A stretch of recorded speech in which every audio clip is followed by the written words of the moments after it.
Hello friends, வணக்கம். இன்றைக்கி நம்ம வீடியோவில் எதை பற்றி பார்க்க போகிறோம் அப்படின்னு பார்த்தீங்கன்னா, பிபி ரேஷியோ அப்படின்னா என்னென்னு தான் இன்றைக்கி நம்ம வீடியோவில் பார்க்க போகிறோம். இது ப்ரைஸ் டு புக் ரேஷியோ அப்படின்னு சொல்லுவாங்க. ஒரு கம்பெனியோட ஸ்டாக் ஓவர் வேல்யூவில் இருக்கா இல்லை அண்டர் வேல்யூவில் இருக்கா அப்படின்றத கண்டுபிடிக்கிறதுக்கான ரேஷியோ தான் இந்த பிபி ரேஷியோ. இது மேலே யார் யூஸ் பண்ணுவாங்க அப்படின்னு பார்த்தீங்கன்னா, லாங் டேர்முக்கு இன்வெஸ்ட் பண்ணணும்னு நினைக்கிறவங்க ஒரு கம்பெனி ஃபண்டமெண்டலாக அனலைஸ் பண்ணும்போது இந்த பிபி ரேஷியோவை கண்டிப்பாக பார்ப்பாங்க. இது ஒரு முக்கியமான வேல்யூவேஷன் ரேஷியோஸ் அப்படின்னு சொல்லுவாங்க. அப்புறம் இது கால்குலேட் பண்ணுறதுக்கு ஒரு ஃபார்முலா இருக்குது. அந்த ஃபார்முலா என்னன்றதை பார்ப்போம். அப்புறம் இந்த பிபி ரேஷியோ வச்சு நம்ம எப்படி ஒரு கம்பெனியை ஃபண்டமெண்டலாக அனலைஸ் பண்ணுறது அப்படின்றதையும் இந்த வீடியோ டீட்டெயிலாக பார்ப்போம். இப்போ பிபி ரேஷியோட ஃபார்முலா பார்த்தீங்கன்னா, current market price divided by book value per share. இதுதான் இந்த பிபி ரேஷியோ கண்டுபிடிக்கிறதுக்கான ஃபார்முலா. இது கரண்ட் மார்க்கெட் ப்ரைஸ் அப்படின்னா என்னென்னா எல்லாருக்குமே தெரிஞ்சிருக்கும். இன்னைக்கு ஒரு கம்பெனியோட ஸ்டாக்கு என்ன ப்ரைஸில் ட்ரேட் ஆகிட்டு இருக்கோ அதை தான் கரண்ட் மார்க்கெட் ப்ரைஸ் அப்படின்னு சொல்லுவாங்க. So book value per share அப்படின்னா என்ன அப்படின்னு நிறைய பேருக்கு டவுட் இருக்கும். அதையும் நான் டிஃபைன் பண்ணுறேன். So what is book value?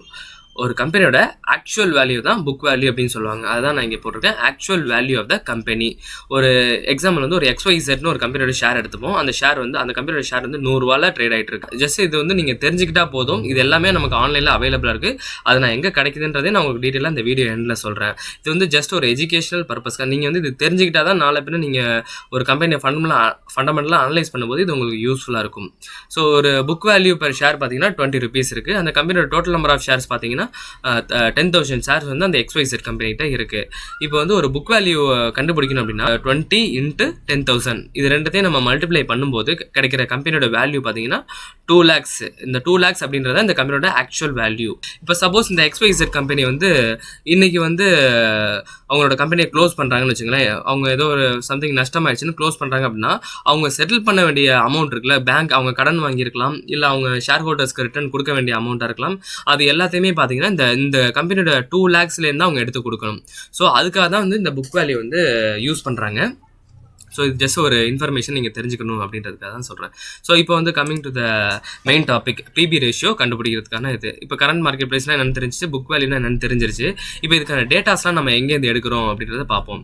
நான் மணி கண்ட்ரோல் அப்படின்ற வெப்சைட்லேருந்து நான் எடுத்து உங்களுக்கு இதில் ஸ்க்ரீன்ஷாட் எடுத்து வச்சுருக்கேன். இப்போ நான் டிசிஎஸ் ஸ்டாக்கோட டேட்டா எடுத்திருக்கேன். இது டிசிஎஸோட ஒரு ஷேர் ப்ரைஸ் பார்த்தீங்கன்னா 3,871.30 டிசிஎஸோட ஒரு கரண்ட் மார்க்கெட் ப்ரைஸ். இதில் நம்ம இந்த டேட்டாவை எடுத்தாச்சு. இப்போ அடுத்து புக் வேல்யூ பர் ஷேர், அதுவும் இதிலே நம்மளுக்கு அவைலபிளாக கிடைக்குது. நான் மணி கண்ட்ரோல்லே கிடைக்குது. அதையும் நான் ஹைலைட் பண்ணி காமிச்சிருக்கேன். இப்போ புக் வேல்யூ பர் ஷேர் பார்த்தீங்கன்னா 235.49 இந்த டிசிஎஸ் கம்பெனியோட புக் வேல்யூ. அப்படின்னா இப்போ 235 இன்ட்டு இந்த கம்பெனியோட டோட்டல் நம்பர் ஆஃப் ஷேர்ஸை நம்ம மல்டிப்ளை பண்ணும்போது அதுதான் இந்த கம்பெனியோட ஓவரால் கம்பெனியோட வேல்யூ. இப்போ இந்த கம்பெனியை அவங்க க்ளோஸ் பண்ணுறாங்க அப்படின்னா அந்த வேல்யூ வச்சு தான் அவங்க எல்லா செட்டில்மெண்ட்டும் பண்ணுவாங்க. ஸோ நமக்கு புக் வேல்யூயும் கிடச்சிருச்சு. ஸோ டிசிஎஸ் ஸ்டாக்கோட current market price 3,871.30, book value 235.49. So PB ரேஷியோக்கு இதை current market price divided by book value per share பண்ணும்போது நமக்கு கிடைக்கிற பிபி ரேஷியோ பார்த்தீங்கன்னா 16.44. ஸோ 16.44 அப்படின்றது என்ன சொல்லுதுன்னா, இந்த கம்பெனியோட ஸ்டாக்கு 16 மடங்கு அதிகமாக ட்ரேட் ஆகிட்டு இருக்கு அப்படின்றத இந்த பிபி ரேஷியோ நமக்கு டிஃபைன் பண்ணுது. ஸோ இது ஒரு ஓவர் வேல்யூவான ஸ்டாக்கு.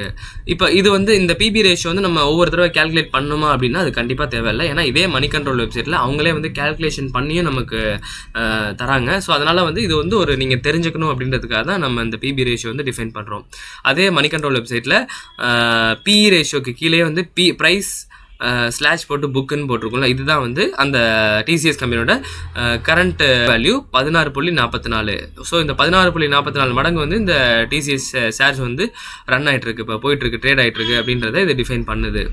ஸோ இதை இப்போ எப்படி நம்ம இன்டர்பிரிட்டேஷன் பண்ணி யூஸ் பண்ணுறது ஃபண்டமெண்டல் அனலைஸ்க்கு அப்படின்றத பார்ப்போம். ஸோ இப்போ ஒரு பிபி ரேஷியோ 1லேருந்து 3க்குள்ளே இருக்குது. கேல்குலேஷன் முடியும் போது உங்களுக்கு கிடைக்கிற வேல்யூ 1 to 3க்குள்ளே இருந்துச்சு அப்படின்னா அந்த ஸ்டாக் ஒரு அண்டர் வேல்யூ ஸ்டாக் அப்படின்னு நம்ம தெரிஞ்சுக்கலாம். இப்போ அந்த பிபி ரேஷியோ கிரேட்டர் தென் 3க்கு மேலே போகுது அப்படிங்கும்போது அந்த ஸ்டாக் ஒரு ஓவர் வேல்யூ ஸ்டாக் அப்படின்னு சொல்லிட்டு சொல்கிறாங்க. ஸோ ஓவர் வேல்யூவில் இருக்கும்போது அந்த ஸ்டாக்கோட ப்ரைஸ் எப்போ வேணாலும் கீழே இறங்கலாம் அப்படின்றது தான் இதுக்கான இன்டிமேஷனு. ஸோ இப்போ அண்டர் வேல்யூவில் இருக்க ஸ்டாக் அப்படின்னா என்ன அப்படின்னு பார்த்தீங்கன்னா, இப்போ அந்த ஸ்டாக் வந்து இன்னும் அதோட புக் வேல்யூவை விட இன்னும் கீழே ட்ரேட் ஆகிட்டு இருக்கு அப்படின்றது தான் அண்டர் வேல்யூ அப்படின்னு சொல்கிறாங்க. ஸோ அதனால இந்த ஸ்டாக் வந்து இன்னும் ஏறுறதுக்கான பாசிபிலிட்டிஸ் இருக்குது. லாங் டேர்முக்கு இன்வெஸ்ட் பண்ணுறவங்க மேக்ஸிமம் பார்த்தீங்கன்னா அண்டர் வேல்யூ ஸ்டாக் தான் எடுப்பாங்க, ஓவர் வேல்யூ ஸ்டாக் வந்து ப்ரிஃபர் பண்ண மாட்டாங்க. ஆனால் இப்போ ஓவர் வேல்யூவில் இருக்க ஸ்டாக் நம்ம வாங்கக்கூடாதா அப்படின்னு பார்த்தீங்கன்னா கண்டிப்பாக கிடையாது. இப்போ அந்த கம்பெனியோட புக் வேல்யூ வந்து இன்க்ரீஸ் ஆகும் பட்சத்தில் நம்ம வந்து அந்த கம்பெனியில் வந்து கண்டிப்பாக வந்து இன்வெஸ்ட்மெண்ட் பண்ணலாம். இப்போ வந்து சில கம்பெனிக்கு பார்த்தீங்கன்னா நெகட்டிவ் பிபி ரேஷியோ இருக்கும், ப்ரைஸ் டு புக் ரேஷியோ.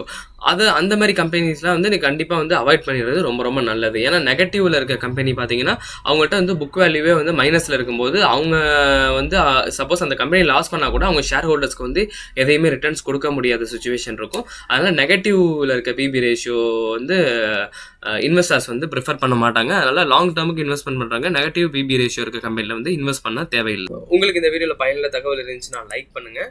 நம்ம சேனல் இன்னும் சப்ஸ்கிரைப் பண்ணல அப்படின்னா சப்ஸ்கிரைப் பண்ணிடுங்க. பக்கத்தில் இருக்க பெல் ஐக்கனை கிளிக் பண்ணிங்கன்னா நம்ம போகிற ஃபர்தர் வீடியோ நோட்டிஃபிகேஷன் விசிபிள் ஆகும். நீங்கள் வந்து ஸ்டாக் மார்க்கெட் பேசிக்ஸ் பற்றி தெரிஞ்சுக்கணும் அப்படின்னு நினச்சிங்கன்னா நம்ம சேனல்லே வந்து பேசிக்ஸ் ஆஃப் ஸ்டாக் மார்க்கெட் அப்படின்னு சொல்லிட்டு ஒரு பிளேலிஸ்ட் கிரியேட் பண்ணி நம்ம அதில் வீடியோஸ் போட்டிருக்கோம். நீங்கள் அதை பார்க்கலாம். நான் வந்து அதை இந்த டிஸ்கிரிப்ஷன்லேயும் தரேன். ஸோ இந்த வீடியோவில் பொறுமையாக பார்த்ததுக்கு ரொம்ப ரொம்ப நன்றி.